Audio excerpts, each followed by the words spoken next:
Hundreds of thousands of people from around the world flock to Cambodia to visit the famous Angkor Wat temple every year. But it appears that there may soon be new sites to visit, as research has revealed details of medieval cities under the jungle.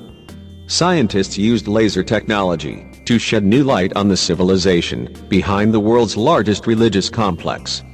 While the research has been underway for several years, the new findings uncover the sheer scale of the Khmer Empire's urban sprawl and temple complexes to be significantly bigger than was previously thought. The researchers used an airborne laser scanning technology, known as Lidar, which measures distance by shooting a laser at a target and analyzing the light that is reflected back. The findings will be presented by Damien Evans, from the University of Sydney, who led the study. Mr. Evans said, "We always imagined that their great cities surrounded the monuments in antiquity.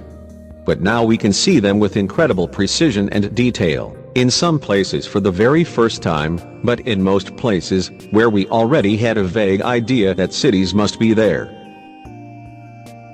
Angkor Wat, a UNESCO World Heritage Site, is considered one of the ancient wonders of the world. It was constructed from the early to mid-1100s by King Suryavarman II, at the height of the Khmer Empire's political and military power, and was among the largest pre-industrial cities in the world. But scholars have long believed there was far more to the empire than just the Angkor complex. The new findings build on scans that were made in 2012 that confirmed the existence of Mahendraparvata, an ancient temple city near Angkor Wat. However, until now, the sheer scale of the settlements was unknown. To create the maps, archaeologists mounted a special laser on the underneath of a helicopter, which scans the area and is able to see through obstructions like trees and vegetation. Much of the city surrounding the famed stone temples of the Khmer Empire were made of wood and thatch, which has long rotted away.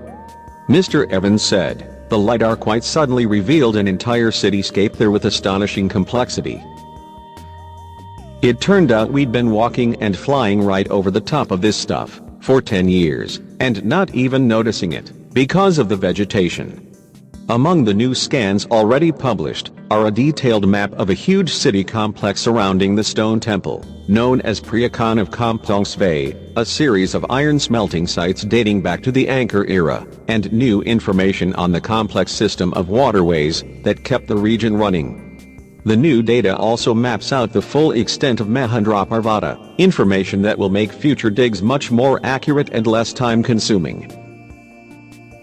Mr. Evans said, "What we had was basically a scatter of disconnected points on the map denoting temple sites.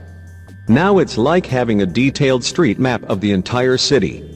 Further maps will be published in the coming months. Long Kozal, a spokesman for the Apsara Authority, the government body that manages the Angkor complex, said the Lidar had uncovered a lot of information from the past. He said, "It shows the size and information about people living at those sites in the past," but added that further research was now needed to capitalize on the finds. While the Khmer Empire was initially Hindu, it increasingly adopted Buddhism, and both religions can be seen on display at the complex. Angkor is visited by hundreds of thousands of visitors a year, and remains Cambodia's top tourist attraction.